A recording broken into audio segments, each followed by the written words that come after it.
All right. All right. Let me know when we got the audio.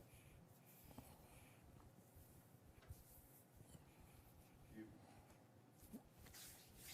Some lotion. which one are you gonna work on? The manual probably on your XF? That's what I'm doing with the XF. Is that the really wide one? Yeah, no. It's the tight one that The XF is tight. she's a little neutral red? Yeah, it's, Okay, so you'll have to make it cooler, and so your manual Kelvin level needs to go down. okay.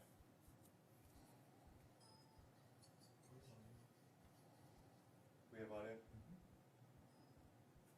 Yay. Testing. Do you hear me? Well, I hear you. All right. It's the microphone here.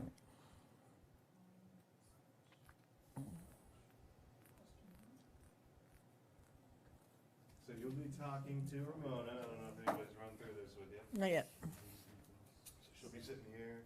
Mhm. you Do know. I have 5 minutes? Yeah, you're fine. Asking questions about the video, about tennis Yeah, we're gonna life in start general? off with the show, about the shows that we're doing, that way we just have interviews on, the topics that you cover. Okay. And then it also kind of warms you up. All right. And then, interview questions for like fun questions or things about you. All right. Alright, the auto white balance was on. Yeah, so we kill that. Oh yeah, so the live stream too will happen. Nice. Yeah. It's delayed, so you can actually get up and walk over and then you'll disappear.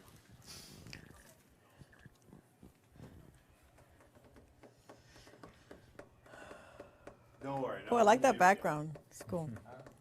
Do you need more makeup? You want me in there? We just, yeah, As long as you the match camera the was backgrounds, everything else should making be everything blue for a second there, so we had to. I'm not able to change the color. There you go. 30 seconds away.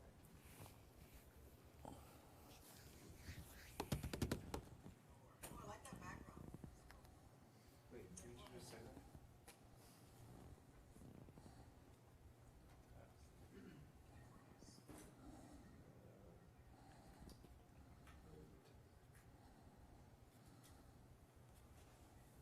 First, I'm going to give this link to them upstairs, and then I'll tell them to wait for your signal.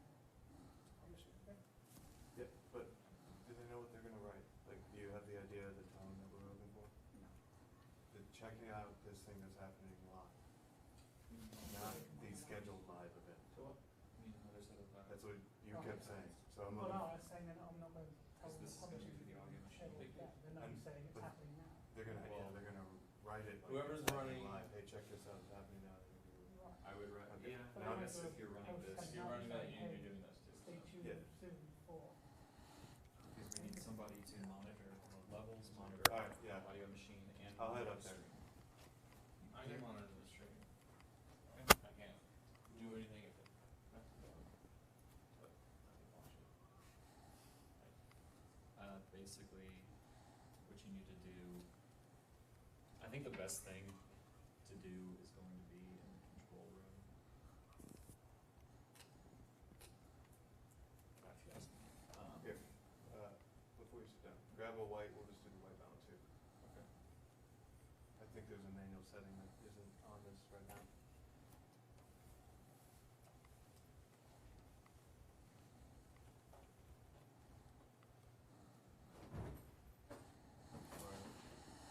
I may have it. Hey Gigi, can you sit down Sit, real quick? yep. You can take your phone. I need to interrupt or anything. It's okay. Nothing urgent.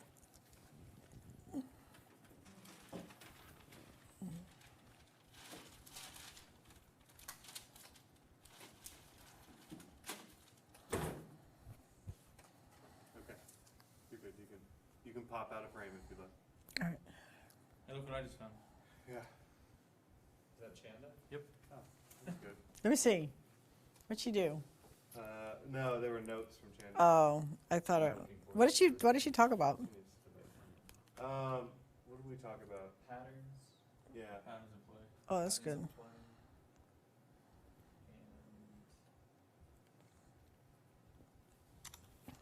think that's about it. Just patterns for baseline and patterns for serve and return. Okay. Cool.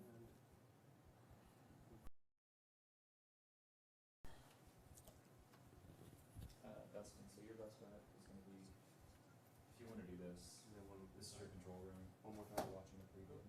I need to do this camera. I just saw the Kelvin was about the same.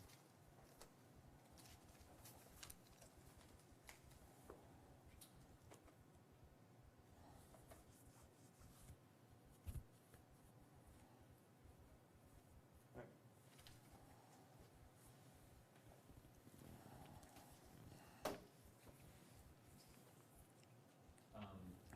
This is your control room. Looks like I'm gonna be wearing this outfit 3 days in a row. Like it says here, this is But nobody will know. Well, you might notice if you get around me too close. I have another one, but Alright, give me your comfortable sitting position. in this chair, Yeah. We can pivot the chair, do anything like that. we're good. I'm good here. Okay. And then give me Ramona. Hi, Ramona. And then if things start working, We're good. I just put it back.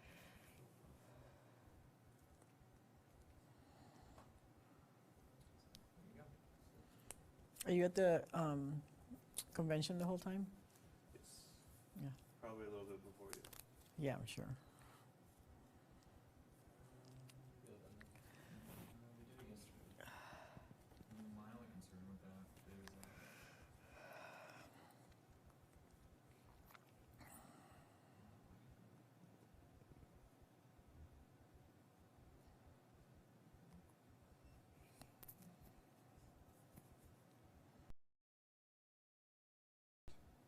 Need water? You need anything?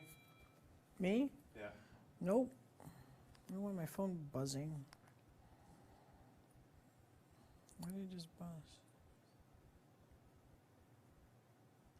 Hey, so Yep. feel like I can probably move over a little with the camera. What happens when I go wide? What am I close? This is part of framing. Let me know as far as what we got. I feel like it'll be pretty good. And then audio is set here. Not sure yet.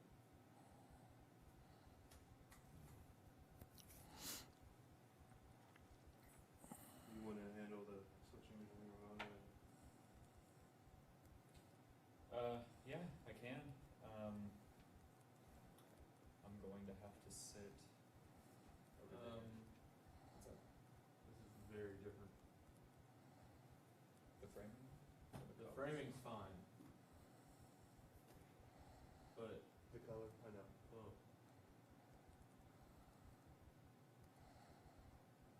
What is it? Flatter? yeah, Okay. and like washed out, not washed all the way out, but it's, Can you switch it back to that one? And just keep it on that.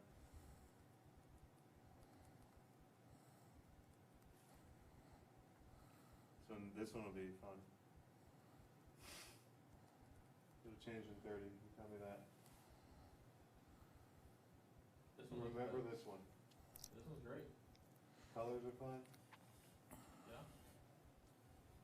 Yeah, this one looks. I mean, you want to just keep it on this one? I can. To me, it looks the same from back here. It's about ready to change big time. Dang it.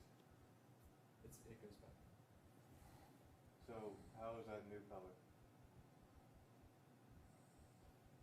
See, this. I like looks- this one, Yeah, this looks good.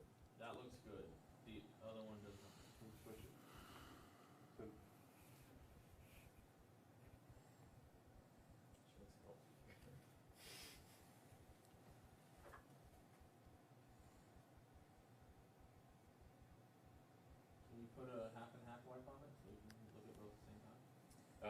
Well, Yeah, you can do left, right. Switch out well, the left, right isn't gonna do anything. Yeah, if you do it right, left. You'll switch it. Mm.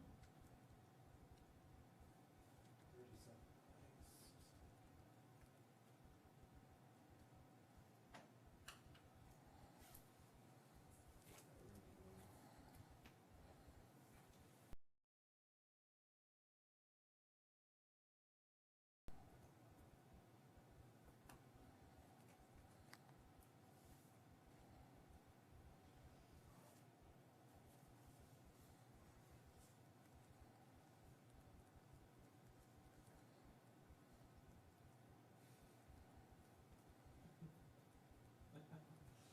I mean, it works.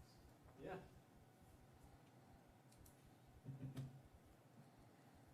Wait, Yeah, listening to this again is weird. did it jump then? Something.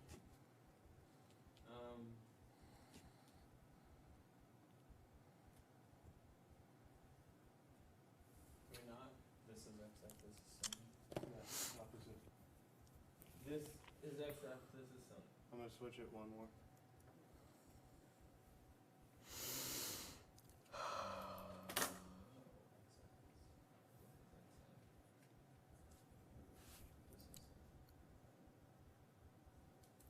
What's that power? You were telling me about that power plate. XF is What does it do? I want to try it, I think. With words. XF needs more saturation. Yeah. Yeah, I'm taking then I'm desaturating the Sony, because those are color profiles. So you do squats and it's vibrating, so you, Feel Well, like, now they look identical. so, like the yoga poses? Look bad. Like a tree pose? what's bad about it? It just looks bad. Anyway, so it's Yeah. more like static, like if Show us you would be action. holding a position, and then the But, vibration so then on the XF you makes do? it even harder. Yeah, I So mean, Yeah. look your at, muscles it shouldn't. work against the vibration. Ah, So interesting. it's like an isometric. Have you done it? Well, care what the Yeah. screen says. Is it hard? I would do it more often if it wouldn't be out there. This is what everyone's Yeah. When saying. you turn it on, Cool. since it's on the second floor, It shakes the whole, yeah. And it But looks with the same on the gear, I do iPad. it every day. really? Yeah, To be honest with you. So it's the HDMI out? it's really good. Planks are the ones that you. Oh, plank. Yeah, got it. So we want to take it out of the Sony? On the previous set? Yeah. Couple thousand. That sound right? Really? Wow. And I still- people have it in their Yeah, house. put this, put the color profile back on the Sony, Okay. and then we'll just only use the Sessions, Sony. so you can buy a session I guess. on it Yeah. and pay like Let me know if this is the right one that I Oh. chose. for a session. Wow. What's the deal that we have with Sportsmaster? That you guys have with Okay. Sportsmaster? I wanna look away, but I can't. Sportsmaster. The court surfaces? Do you know? I am not sure. It might just be a discount. Mhm. I'll have to look it up. Yeah. With a lot of the indoor Cs, we just have discounts. Which That's one? good. So you purchase That's their because the way it was split, like. It was perfect. The two cameras were almost So perfectly up the- on the line. If I do the It's indoor like club, I'm the line is resurfacing good, 3 all the courts, mirrors effect. so I might as well use them, right? Um, Gotta use the benefits. Right. Hey, There's so a lot of Yeah, they're This is good. done. I like them. I've used them we're before. going to want to try to get that video from YouTube. What's paparazzi? Cut off the beginning before it goes, because you can view previous streams. Yep. Yeah, We're just hoppers. Yeah. Need to remember to cut off the beginning.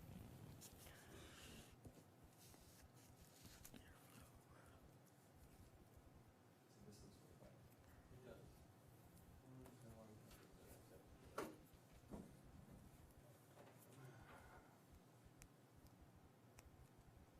Alright, hey So which Ramona, one we're doing first?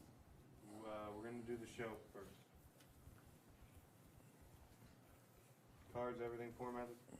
Yep. I haven't checked. The audio machine still has yesterday's card. It has been imported. Don't worry It about has, format. yes. So there might be questions that are all repeating. What? There might be questions that are repeating. Of what I already said. All right, that's fine. Where it was plugged in or anything.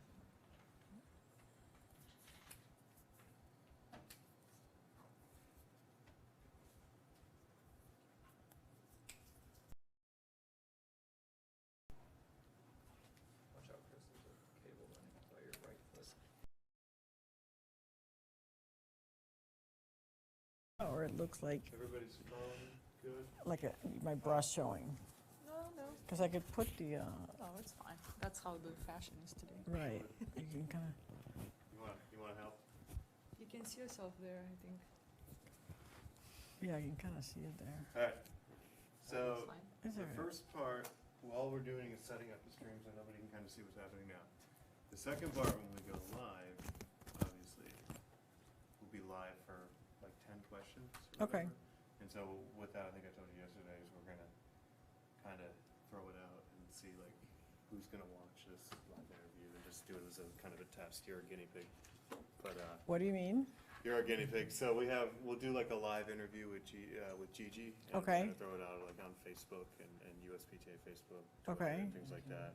Just to be like, hey, check this out, live feed happening. So anybody. Oh, just now? Yeah, any Oh. other mobile phone. So the Well, first. wait, can I tweet it? Yeah, you can do Uh, that. Where when do we I send start- people? When we start that, When, do you follow me? And then I'll just retweet it. we do that. Do you Okay. follow? I think I do follow USPTA? USPTA, yeah. Pretty sure, 'cause I tweeted that I was coming. Okay, let me, I can write down and get on board with. But we can even have you start the stream if you wanna do that tweet out. Are we doing that for this one or for the No. other interview? Just, everything's, we're rolling everything here. It still needs to be slated. But we're having the feed, the stream live so that they can, when it happens, put it out. It still needs to be slated if you can grab that real quick. Is it, what's it at Gigi underscore? Gigi Fernández, that's it, at Gigi Fernández. Okay. You got 91 followers? Come on. What's going 91? on? Is it the wrong one? Is that the wrong one? USPTA underscore tennis? Oh, I think it's just USPTA. I was gonna Right. say, For Twitter or Facebook or what? Twitter. I don't know. Yeah, that was the wrong place. Probably should. Sure you have more than I that. can find that out when I run upstairs. So this is Gigi Fernandez show interview for the slate Yeah, just call it interview. interview. Yeah, it'll all be one feed. Gigi Fernandez interview, take one.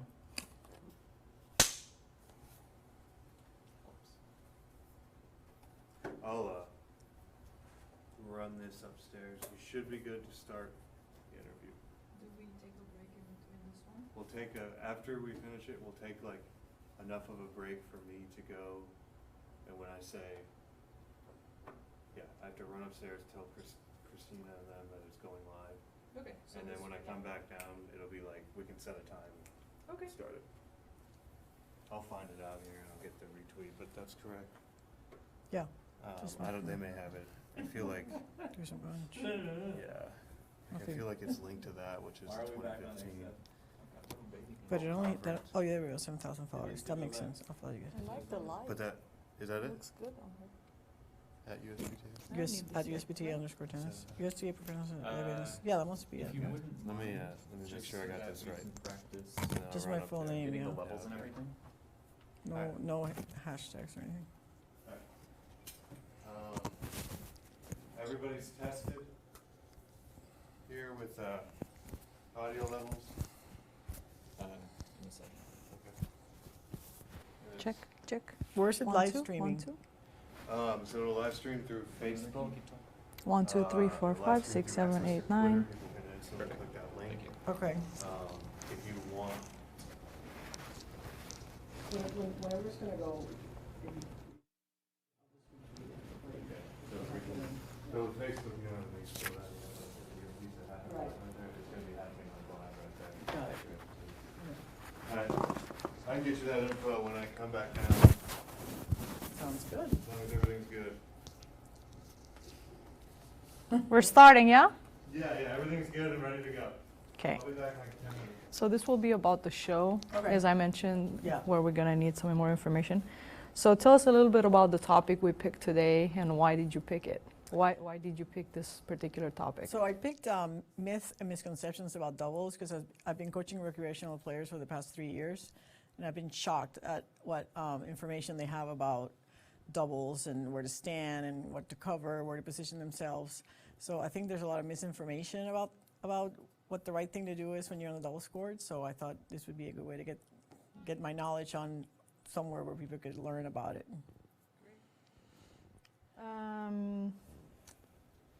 Tell us a little bit about how important it is for players to understand their responsibilities and, you know, to know what to cover and.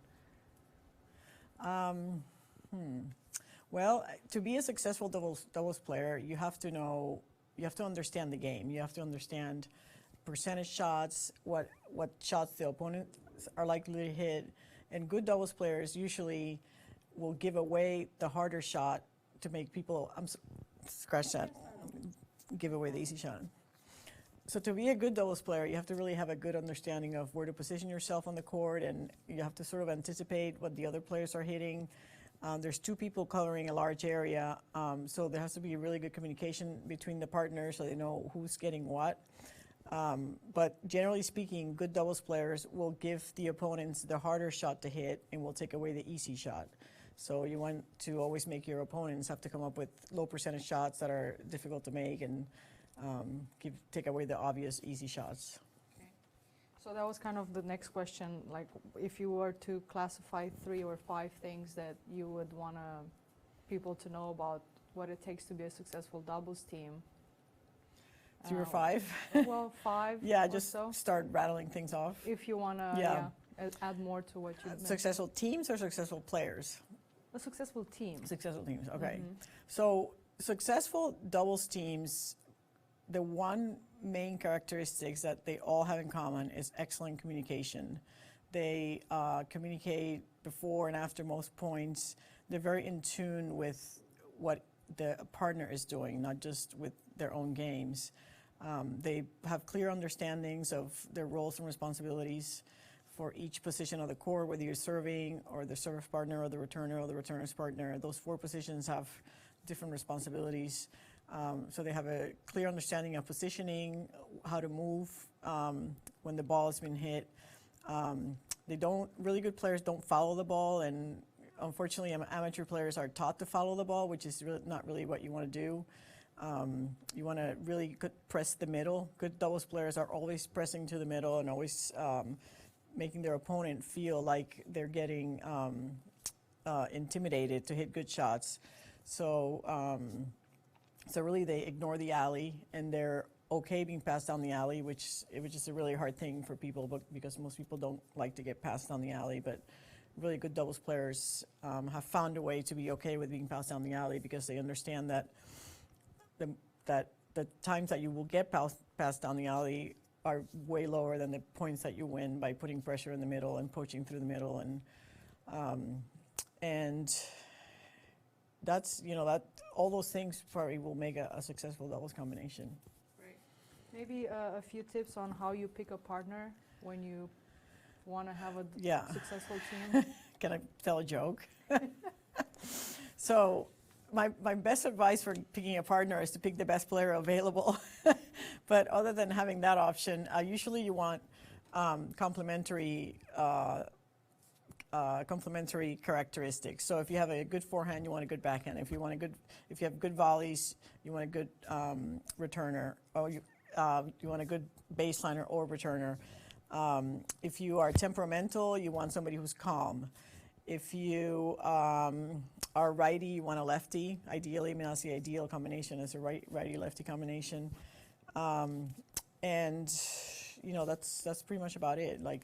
In doubles, opposites attract. So you want somebody that complements your weaknesses, and you complement their weaknesses. Right.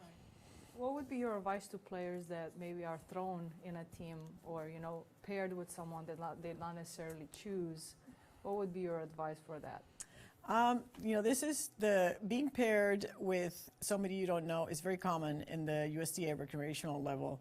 A lot of times you'll show up and I've never met the person that you're playing against. So my best advice in that situation is to be as encouraging as you possibly can to your partner.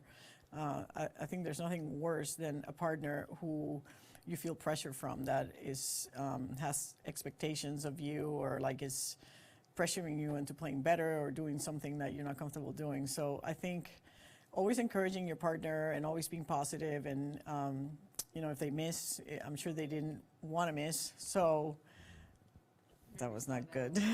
So if they missed, Oh, here, wait, let me retweet this real quick. That's just a little teaser, right? Huh? You can, yeah, if you want to retweet it, that's fine. Sorry That's about just like a that. teaser. Hey, stay tuned, we're gonna, something. I didn't know my phone was on. Oopsie.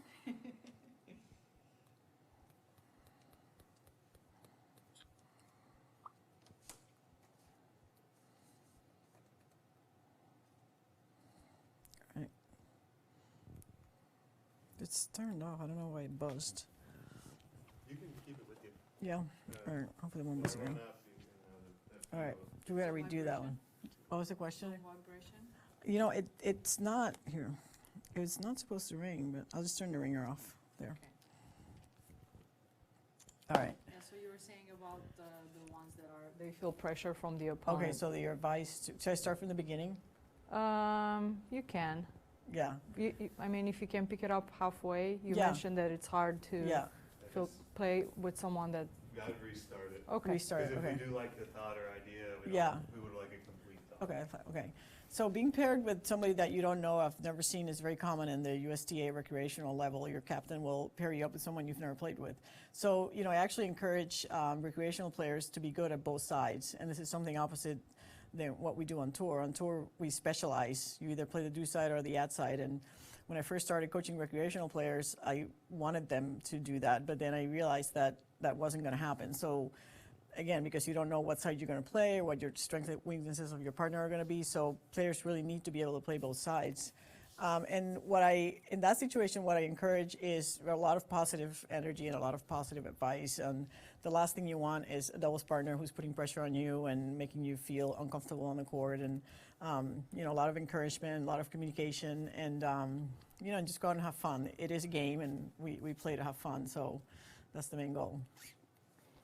You touched a little bit earlier on how important it is to understand the game and where to stand and all that. Is there anything else you'd like to add maybe on the importance of strategy, tactics, implementing these when you play doubles? Yeah, I mean, I think you need to have several plans when you go out on the court. You need to have plan A, plan B, plan C, and ideally you start a match with plan A, which is your strong suit and what you're good at. And if that's not working, then you got to switch your plan and go to plan B. And you know, if plan A is say serving and volleying, plan B might be serve and approach, and plan C might be serve and stay back. That's about it. Any advice on how or on what should players focus on during practice in particular? For doubles. Yes. I think that a good doubles player has a variety of practices that encourage or emphasize the different aspects of doubles that are good. I mean, ideally, you have a pro that is helping you with these things. It's very hard to practice doubles on your own. It's usually better. Obviously, you need ideally 2 or 3 people on the court, but to work on the things that you do over and over again in doubles. So you repeat and repeat and repeat. So you're serving and volleying, so you practice, you know, serving and volleying. You're returning and coming in, so you practice, you know, 10 or 12 times returning and coming in. Ideally, you also want to work with, if you have a set partner, you want to work with them as a team. So you'll have maybe your pro on the other side, and you're working as a team at the net with the pro hitting to you. So you both learn how to move together and what, you know, who's covering what. And again, it's like good doubles players can be paired with other good doubles players, and the first time they'll play well because they have a really good understanding of the responsibilities that they have on whatever side of the court they are based on who is hitting on the other side and from where in the court they're hitting. So again, it's a little bit of geometry and, you know, what shots you cover and what shots you hit, but once you understand it, it really simplifies the doubles court a lot. So now we're going to go a little bit more in detail on the things that you covered during the show. Okay. So talk to us a little bit about the playing percentage doubles, how you call it the vanilla doubles, and how, you know, a lot of people go for those flashy shots instead of... So, so what I learned in my career of playing professional doubles was that my best matches were usually when I was the most boring, and when I just hit the basic shot and, you know, the cross-court shot. And, you know, of course I could hit every shot that ever you could imagine.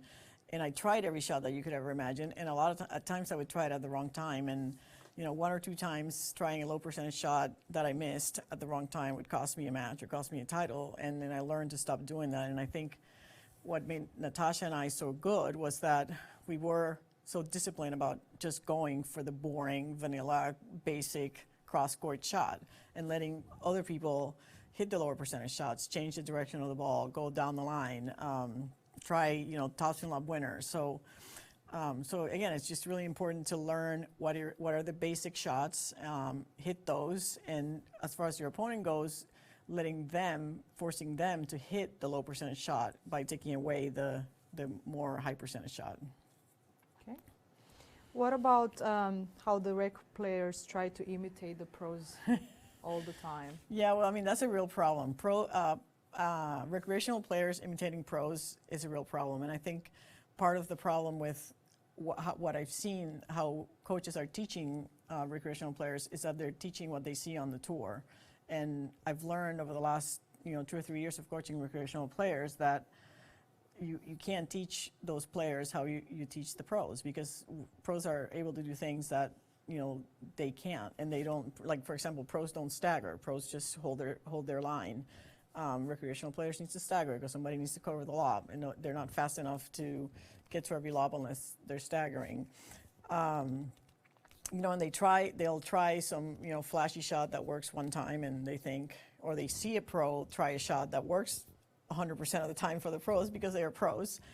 And it's that shot that gets the crowd roaring, and you get excited about that, but it just does not work. I mean, it'll work at 1-all in the first, but it's not going to work at 5-all in the third. So I just always encourage my players to, as much as possible, keep hitting the ball back to where it came from, keep it cross court, come into the net. Like I say, the best position in doubles, and I call it the holy grail of doubles, is 2 players up with 1 up, 1 back. That person that's back there is feeling an immense amount of pressure, and there's really nowhere for them to hit the ball that's effective. So if you ever get yourself in that position in doubles, I encourage it. Where should a coach stand when feeding? Yeah, this is one of my, I have a little bit of pet peeve. I have a couple pet peeves that I've developed over the last couple of years.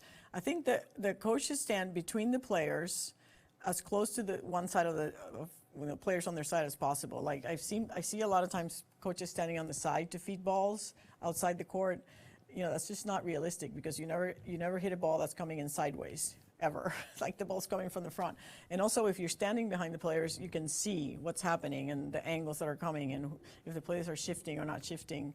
I also don't like pros standing behind the baseline to feed, unless the players on his side are on the baseline, because they're too far away from the action. You want to stay really close to the players and have the players feel your presence and feel your voice close.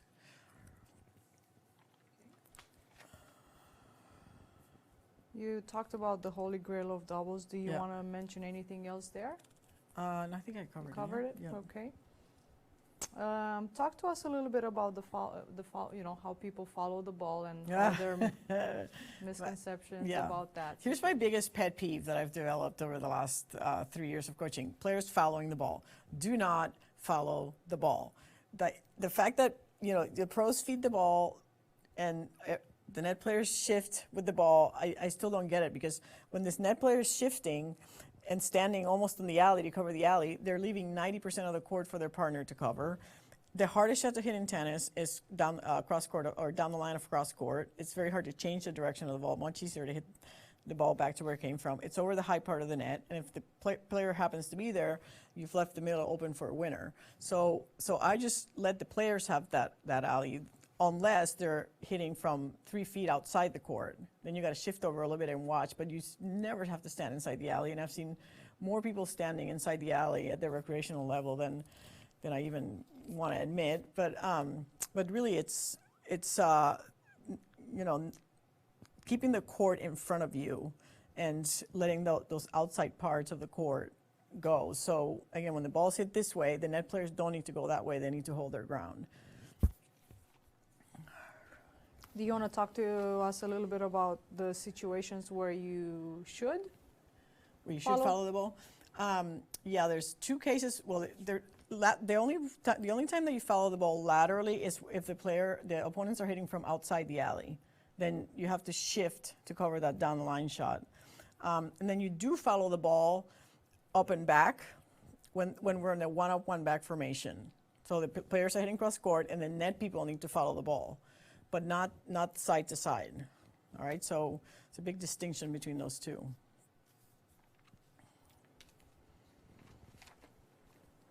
Let's talk a little bit about how you like to break down the service box into 4 Okay. quadrants. You want me to do this on camera, or You and can you talk have to- like graphics, Yeah, if you can Okay. talk to us about it, you know. and then you'll graphic it if we have to. Okay. Yeah. So I created this way of explaining positioning, which I think has been really effective. And I have found that a lot of tennis players come into doubles from having played singles their whole life.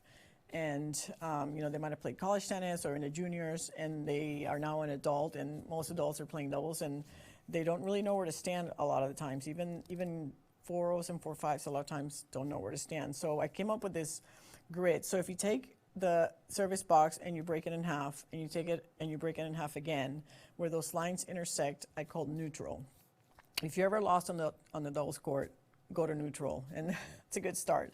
If you draw a giant circle around neutral, you should be somewhere inside that circle the majority of the time that you're at the net. Those 4 lines, breaking them up, created 4 quadrants. From quadrant 1, you want to cover your alley in the situations where you think that you need to cover the alley. From quadrant 2, you want to poach. You don't want to poach from quadrant 3 because you're too far back. And if you don't put the volley away, you've left the rest of the court open. So you want to be in quadrant 2 to poach. From quadrant 3, we defend. And the situations where you feel like you need to defend the court, you need to retrieve to quadrant 3. People want to retrieve to quadrant 4. They sometimes get scared and they want to retrieve to the alley or run off the court. You don't want to retrieve that way because, again, you're giving the middle away. You want to take the middle away and let him hit the outside, the alley shot, which is the lower percentage shot. And quadrant 4, I call no man's land. This is Gigi's no man's land. Singles no man's land, which you've heard of, is 3 feet inside the baseline, but that's for singles. For doubles, you actually will be in no man's land and will hit balls from no man's land. But where you don't want to be is in quadrant 4. There's really, other than to hit a first volley, there's no reason to be in that quadrant. And then the other thing to point out there is if you're playing on a court that has a 60-foot line, which is the junior court, and most clubs have it. If not, it's 18 inches inside the service line. I call that the do not cross line. So if I don't let my players put both feet inside that line ever, even when the ball is 3 feet outside the court. So again, no reason to be inside the alley for any instance, and those quadrants will really help your game. Hey, Gigi. Yeah. Too fast? No, we just keep the hands. The hands. So we got this beautiful image, but then when you bring your hands up. I know, that's just being Puerto Rican, we like to talk with our hands. Do you want me to say that again? No, it's fine. We're just All right. making note. All right. Okay. Am I talking too fast? No? All right. The hitting zones. Okay. So, the hitting How zones. do you want to start with this baseline hitting Yeah, zones? I'm just trying to set it up. So for baseliners, when you are the one person in the baseline and all 3 other people are at the net, I like to think of hitting in the zones. And zone 1 is the area in the alley in front of you. Zone 2 is the area in the middle. Zone 3 is the area on the cross-court alley from you. And zone 4 is the lob. So people sometimes get stuck hitting the ball right to the net player, and they want to try to hit it through them. And when there's 2 people at the net, there's really no hole. There's really no opening. So what you have to do is you have to hit to a zone to open up another zone. So you hit to zone 1. If the player moves to hit that volley, their partner should shift with them, and that will open up court 3. If their partner does not shift with them, then the middle or zone 2 is open. So always think 2 shots ahead. I want to hit zone 3 to open up zone 1, or I want to hit zone 2 to open up zones 1 and 3. And then, of course, zone 4, which is the lob, which is always available. And the purpose of the lob, of course, is to get the people off the net. And 100% of the time, when you lob someone and you get the lob over their net, you should come in. And that's another thing that I have discovered or have seen, that people lob, get the players off the net, and then they don't follow the ball in. So it sort of defeats the purpose. So use those zones, and particularly the lob.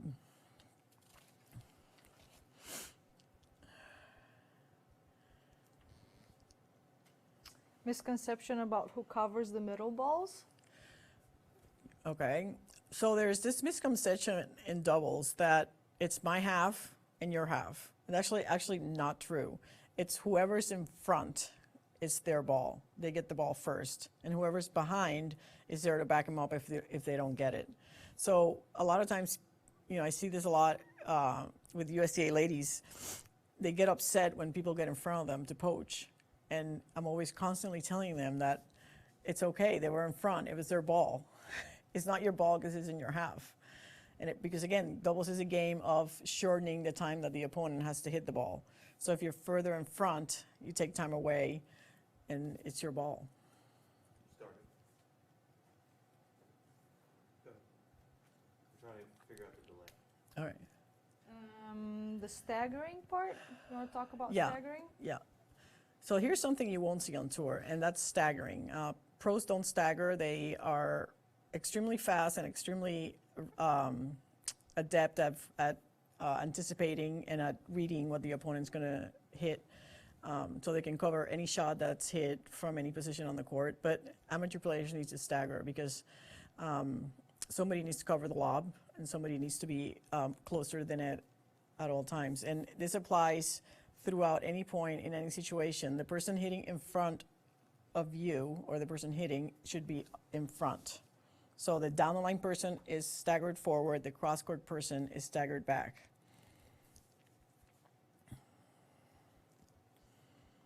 And the misconception you talked about the lob, and when the lob gets over your head. Yeah. You want to talk a little bit more about? Yeah. So, okay, so because this was about switching, right? Switching Yes. and going back. Okay, so the misconception about the lob that I've learned is that when people get lobbed, they're taught to switch, and that's correct, but they actually need to switch and back up. And pros don't do this. Pros switch and stay. They have great hands, and we know that the person retrieving the lob is going to hit a great shot at the feet. But with amateurs, when you lob, you're very likely to get a lob back. And the last thing you want to be is the person at the net when someone's hitting an overhead. So if you get lobbed, you need to lob, retrieve. And you need to look at your opponents to see if they came into the net. And you need to look at your partner to see what kind of shot they're going to hit. If your partner looks like they're going to hit an aggressive shot, you can hold your ground at around singles no man's land. And then if your partner is going to lob and the other two players are at the net, then you need to retrieve all the way.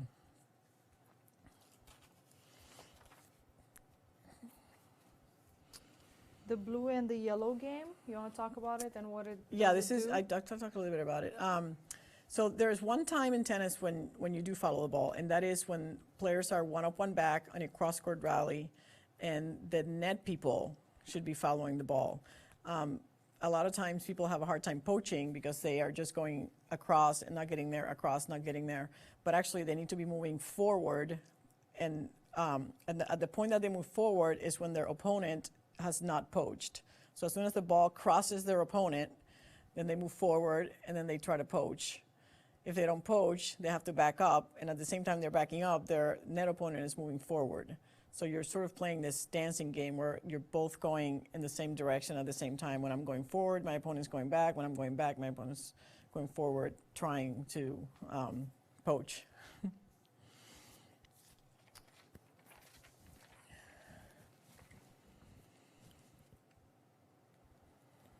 We're done with the main things, with the main misconceptions. We would have to go through the drills. You want to go to through the drills and have her explain the drills? No, we can do that upstairs in the audio booth. I mean, you can Okay. talk generally about drills, Um, like it's in an interview. so we're turning this into one CD, right? Yes. So will we put some drills in the end, at the end?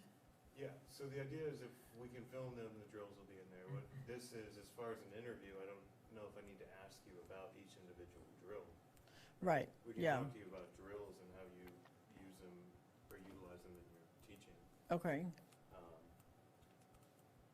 But I don't think we need to go through. through the each blue and drill. yellow. Yeah. Yeah, that was kind of hard to explain on audio. It's much easier demonstrated. Well, I guess just a few more questions since we're almost done. And these might repeat with the one that we will do next. What are some secrets to being a good partner when you play with Secrets to someone? being So a what good are you partner. trying to do Yeah. to I think make the it best easy. doubles partners that I had and the best doubles partner that you could wish for is someone that's very supportive and encouraging, and somebody that's okay with your misses and doesn't get mad at you if you're poaching or if you're having a bad day. You know, always remember that it doesn't matter how you start a match, it only matters how you finish.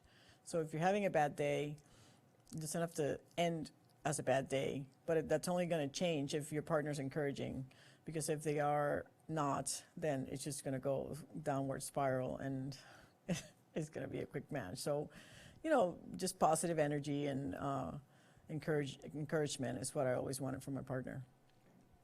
Was that a problem with the noise? Yeah, but it should be fine. Okay.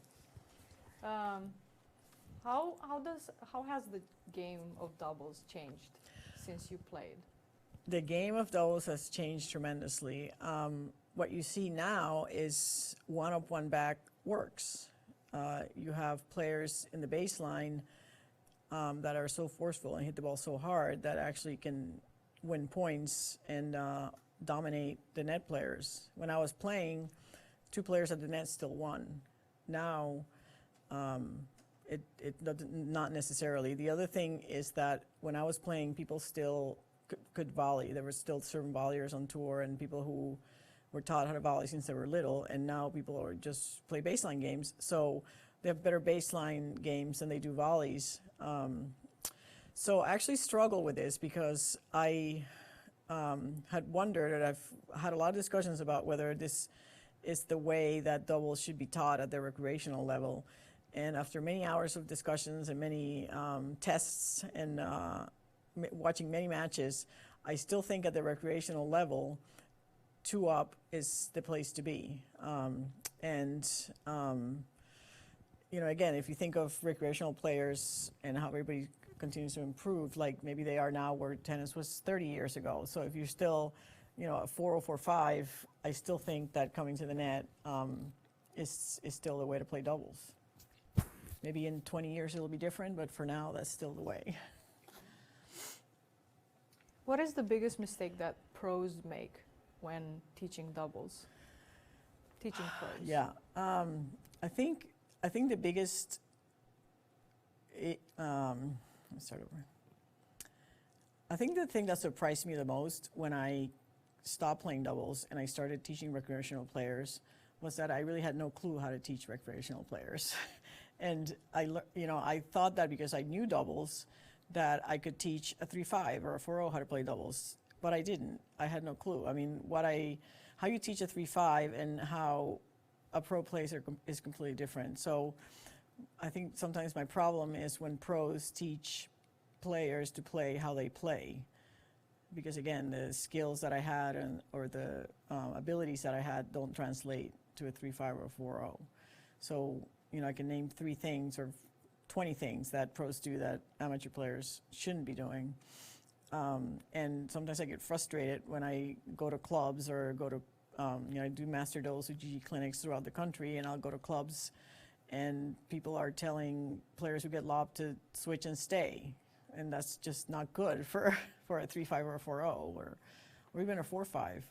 So I think there's unfortunately a lot of misinformation about teaching doubles and not enough education available for coaches. So hopefully the USPTA can help with that. What about the players? What is the biggest mistake that players make when playing doubles? Which players? Rec players. The biggest mistake recreational players. There's 2 things that I see with recreational players. A lot of times there's singles players that have turned into doubles players later in their life So they don't really understand the angles of the court and, high percentage tennis. One of the biggest mistakes that a recreational player makes, I think, is that they hit the ball too far wide or too cross court. They're trying to hit a winner cross court, which is the last thing you want to do in doubles because you're opening up the court. Your partner can't help you if the ball is hit too far wide. And generally trying to win the points yourself, I think is a really common mistake in the recreational level. Like as a doubles player, you're always thinking of how can I set up my partner to put the ball away, or how can I set up my partner to look good. You want to hit shots that will make them look good or make them be in a good position. You don't want to hit shots that expose your partner, or you also don't want to have to hit winners yourself.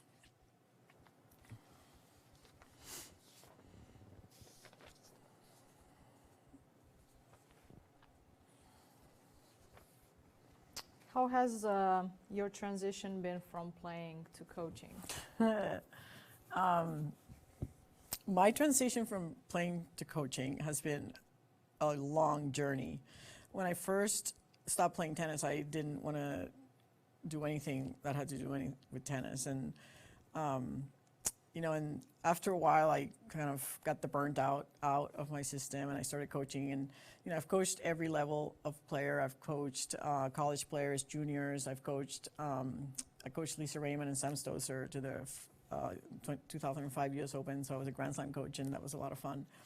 I've coached 80-year-olds, I've coached 3-year-olds, and I found my niche. I mean, I found that coaching USTA players, mainly ladies, how to play doubles, is a lot of fun. I love my job, and I have these ladies on my court who think that I'm God and that whatever I say is the law, and they don't debate me and they don't argue with me, and a lot of them have become some of my best friends.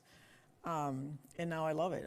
I've become really passionate about it over the last year because, again, I see how much misinformation is out there, and I every time I go to a club and I do a clinic, I'm surprised at what's being taught. So I want to try to just help get the word out and help other coaches become better coaches.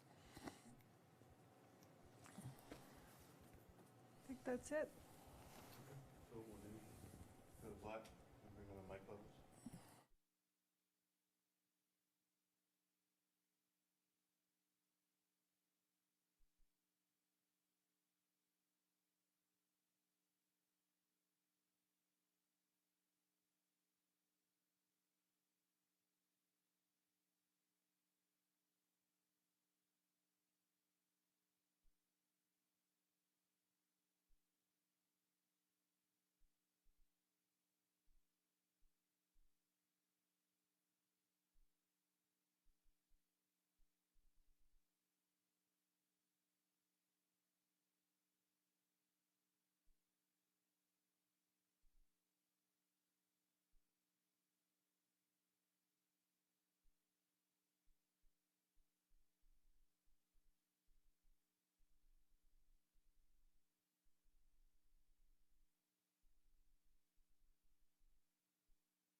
Oh, I can post that on Facebook too, that what you just sent me, yeah. Let's get our mic situation.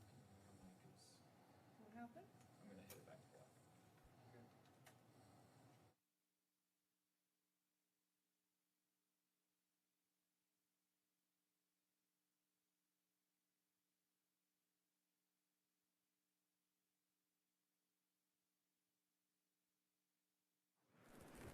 You wanna speak? 1, 2, 3, 4, 5, 6.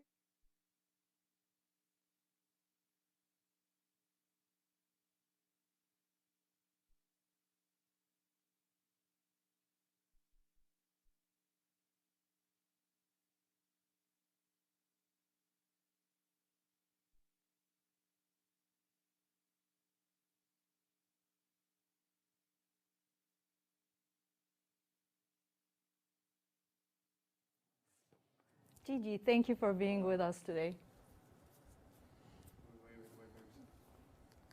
Wait. You said okay. Hold on, we're having fun for a second. It doesn't need to be structured live. So you should now be getting this tweet that's about ready to happen. Oh, you just did it? And then you can go from there. Okay. Do you have is the link up now? I just sent the text. Okay. Oh, okay.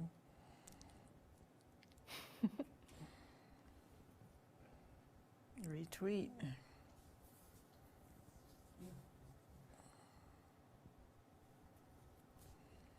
One more. Share. How did I just share that?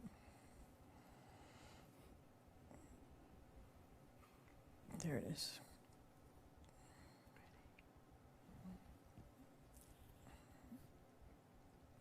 All right. Done.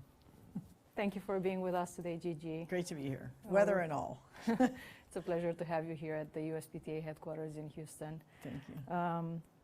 We're going to ask you a few questions so people can hear your story a little bit. I'm sure a lot of us have been following you for a long time. You won 17 Grand Slams and 2 gold Olympic medals. Mm-hmm. What were some of the secrets to your success? I think that I was very fortunate that I had some good role models early in my career, and some people that took me under their wing, like Martina Navratilova, namely, like really helped me when I was young, and really helped me believe in myself. And you know, I was really lucky to have great doubles partners my whole life, and I was especially lucky to find Natasha, and we just had an amazing chemistry and amazing partnership.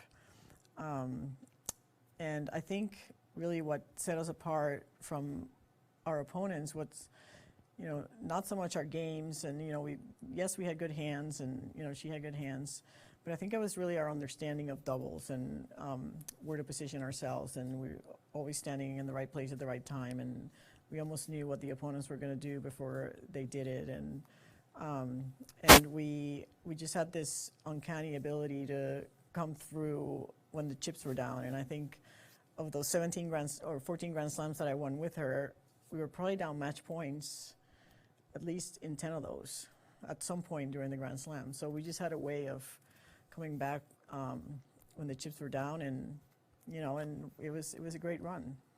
Wonderful. Is there one particular Grand Slam title experience that you would like us to know about? I think that my first one, you know, always when you do something for the first time, and you know, when you're a kid playing tennis, you always dream of winning a Grand Slam, and it's just normally a pipe dream that is never going to happen, right? So the first time you actually do it, and for me it was in 1988 US Open with Robin White, and we beat Martina and Pam in the semifinals when they had like a 108 match winning streak, which is even ridiculous to think about. But I think what was most significant for me about that tournament was that I was almost ready to quit tennis because I was not enjoying myself, and I was under a lot of pressure. I wasn't doing as well as I wanted to do, and you know, transitioning into the pros can be very challenging because when you play junior tennis, and when I played junior tennis, and when I played college tennis, I rarely lost. You know, I won a lot at junior tournaments in Puerto Rico, and I think I lost 3 matches in my whole junior career, or my whole college career. So then you go on tour and you lose every week.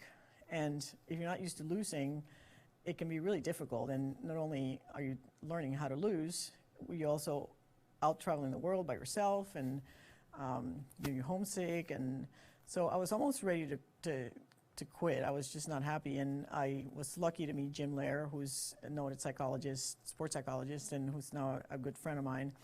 And he saved my career by asking me or encouraging me to act. And I had several sessions with him, and he asked me if I could act and if I could pretend that I was having fun, even though I was having no fun. And I said to him, well, I'm not an Academy Award winner, but my uncle was, so Jose Ferrer.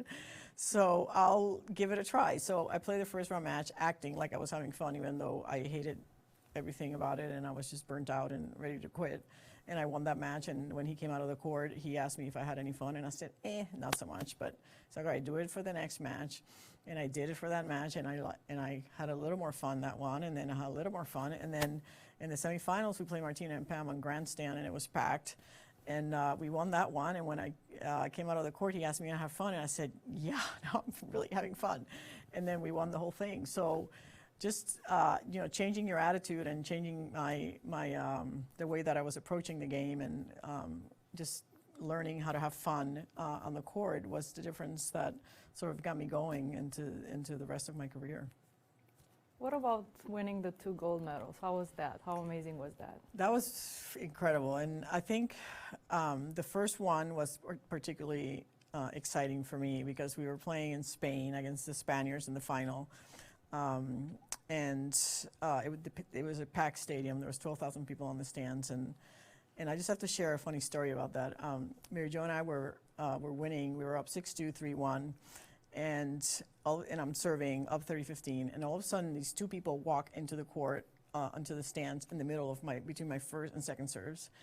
And I was so upset, and I of course immediately double fault, and I go to Mary Jo and I'm like, what are those people doing? They're walking in between my first and second serve. And Mary Jo goes, relax, Gigi, that's the king and the queen of Spain. So the king and the queen had this uncanny ability of showing up at the different matches when the Spaniards were playing, and then the Spaniards would elevate their games, and sure enough, they did that, and we were up 3-1, lost that set 6-3, and then we were down 2-love in the third, so they won 7 games in a row. And then fortunately, Mary Jo and I were able to turn it around and win it in the third set. But it was just really exciting to have a doubles match with a packed stadium like that, and of course, listening to the anthem was probably still one of the most special moments in my life. So, sure. Tell us a little bit about the transition from playing on the Pro Tour to coaching.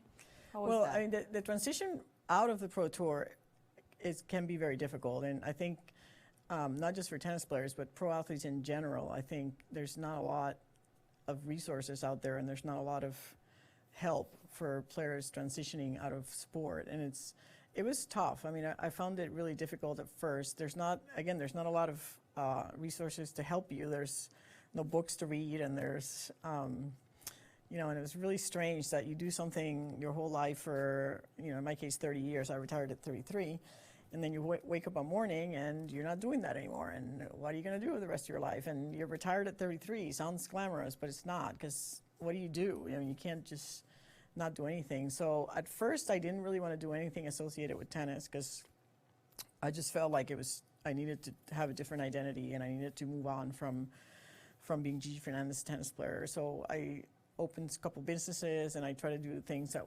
did not pertain to tennis. And eventually I realized that was always going to be Gigi Fernández, the tennis player, and that I needed to embrace it. And then I started coaching college tennis. That was the first time that where I started coaching the Puerto Rican Fed Cup team, which was a part-time situation. And then I started coaching college tennis, which I enjoyed, and then I coached a couple pros. I coached Lisa Raymond and Sam Stosur, Renee Stubbs.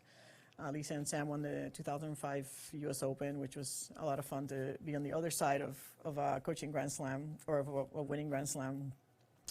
And then I became director of tennis at a club in Stamford, Connecticut, Chelsea Piers, and enjoyed doing that. And there I coached juniors and adults. And what I found is that really what I'm passionate about is doubles. And I spend 18, 20 hours a week now coaching women how to play doubles.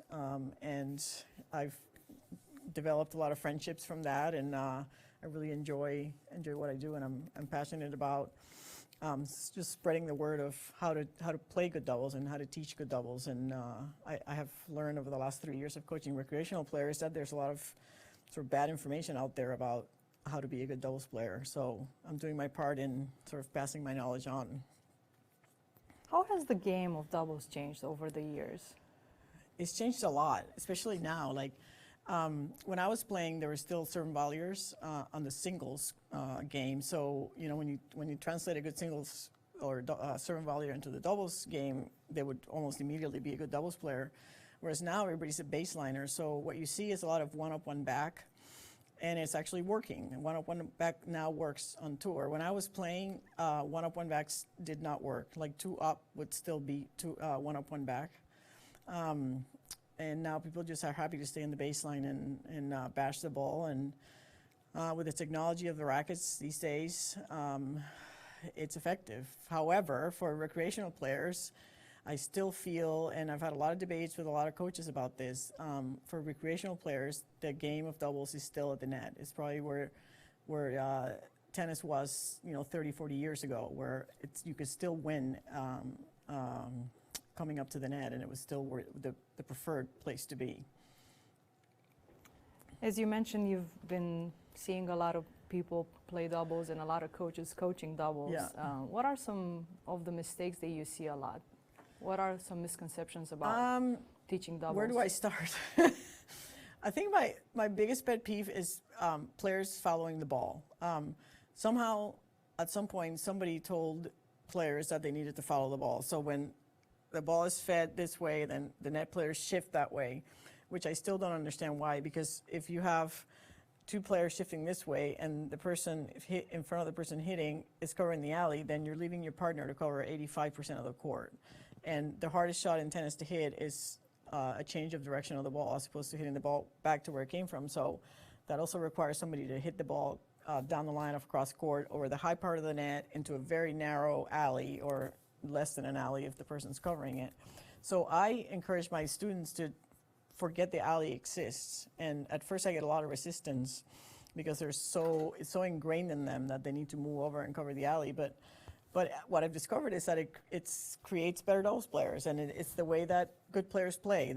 Good players are not obsessed with covering the alley. Good players don't even pretend the alley doesn't exist and are always putting pressure to the middle and moving towards the center, poaching and faking and staying and trying to intimidate their opponent into missing, not just standing there and covering the alley. So that's one. Another thing that I see is players or pros coaching how they play. So how I played is not how I coach. And I was surprised when I started coaching recreational players that I really had no clue how to coach them. So I had to learn from some of the coaches that were where I work, and also just from experience and trying different things. And for example, like players are taught, or coaches tell players when they're lobbed to switch. And yes, you should definitely switch when you're lobbed, but you should also switch and back up. Pros don't back up because we have really good hands. And also when my partner was chasing the lob, I knew that she was going to hit a great shot back. She was going to hit some dipper that I was probably going to poach off. But in the recreational game, if you're chasing a lob, you're probably going to hit a weak shot. So now you have two people at the net that are going to hit an overhead at you if you don't switch and retrieve. So we want recreational players to switch and retrieve and analyze, like, are the opponents coming into the net, or are they staying back? And what is my partner going to do? What kind of shot do they have? Do they have a forehand that they can rip, or do they have a backhand that they're going to lob? And then decide whether they need to move in or move up or move back. As a general advice, what can you tell us about, in your opinion, what makes a good doubles team? A good doubles team is usually two people who complement each other, meaning they have different strengths and weaknesses. So whatever my weaknesses are, I hope my partner has that strength, and vice versa. Usually they're very communicative. They talk after every point, or they know, generally speaking, they know their partner really well. So they know what shots they're going to hit, and they're not surprised by shot selection. And then always positive, encouraging players usually are good doubles partners because you don't want to put pressure on your partner to hit shots or to play better because there's already enough pressure. So it works better if you're positive and encouraging your partner than if you're tough on them. And you should be surprised how people sometimes are not, the things that they say to each other. What do you do as a player when things are not going well? When things are not going well, I used to have a box that I would put things on. So if I was usually, if I was distracted, that usually would cause me to not play well. So if there was things going on outside the tennis court that had upset me, and so you have this imaginary box in your head that you would put things in. So if a bad line call happened, or if my partner said something that upset me, or whatever thought I had that I didn't want to have, I would put it in the box, and I would say, okay, I'm going to deal with that box when the match is over. So that was actually really effective.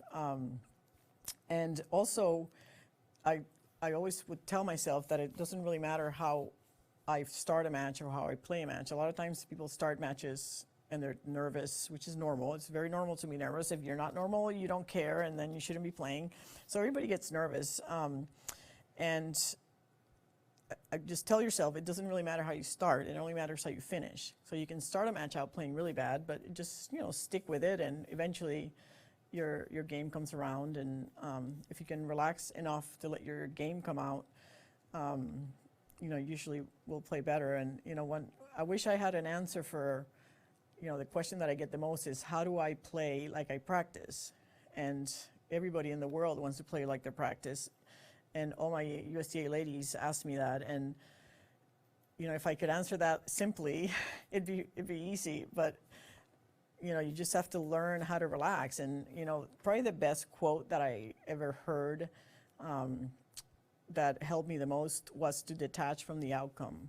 And if you can be out there fully engaged and fighting as hard as you can, but detach and have detach from the outcome, detach of whether it matters if you win or lose, that's usually when you have the best chance of playing your best game. You will be speaking at the World Conference in New Orleans this year. Mm-hmm. What will be your topic?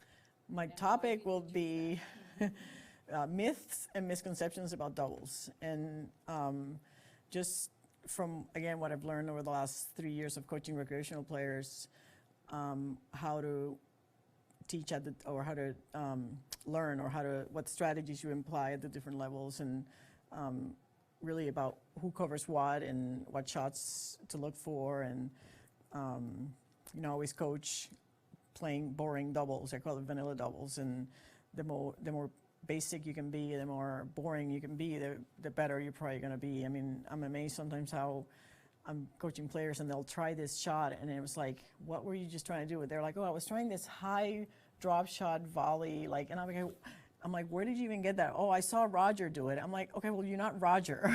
So don't try those shots. Just hit the basic shot, the one that you're going to make 85% of the time.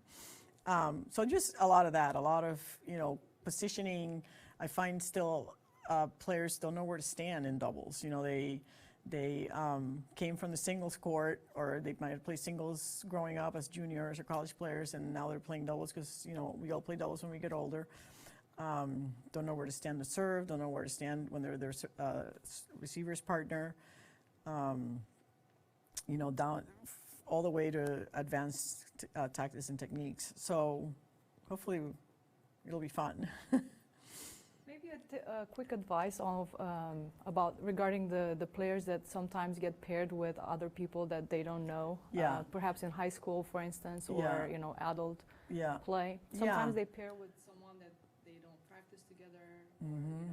What would be your advice for them? Yeah, my advice when you're paired with somebody you've never played against, and this happens a lot in the USTA world, your captain will send out a lineup and they have paired you with somebody you've never heard of. That happens to be in your team that has 40 people on the roster. This happens a lot where I live.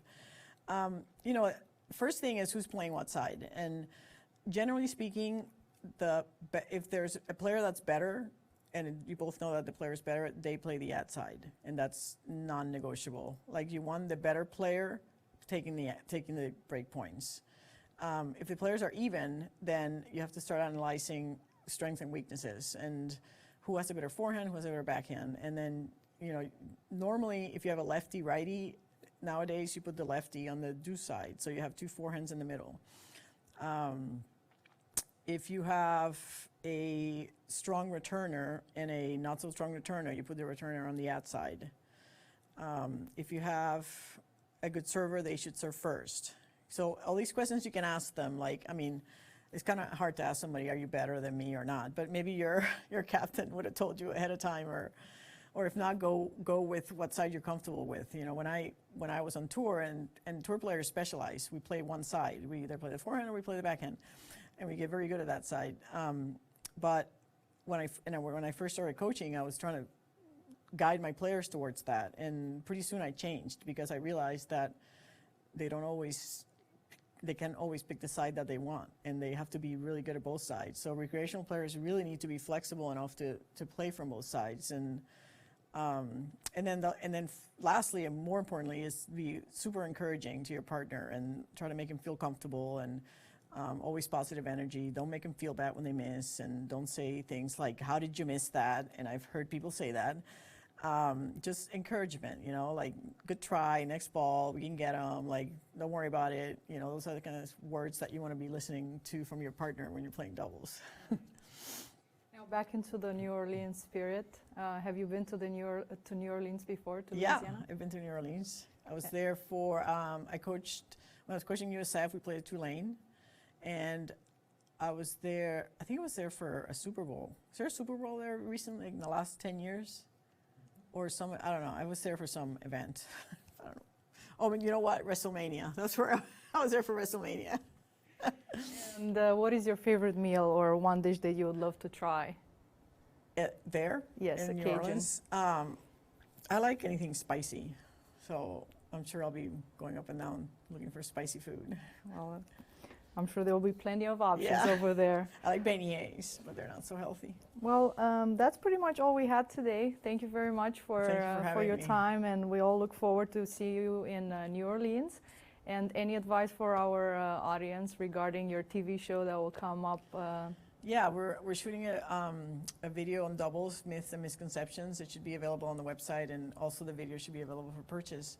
And tell your pros to tell you to not follow the ball. Do not follow the ball. Thank you, Gigi.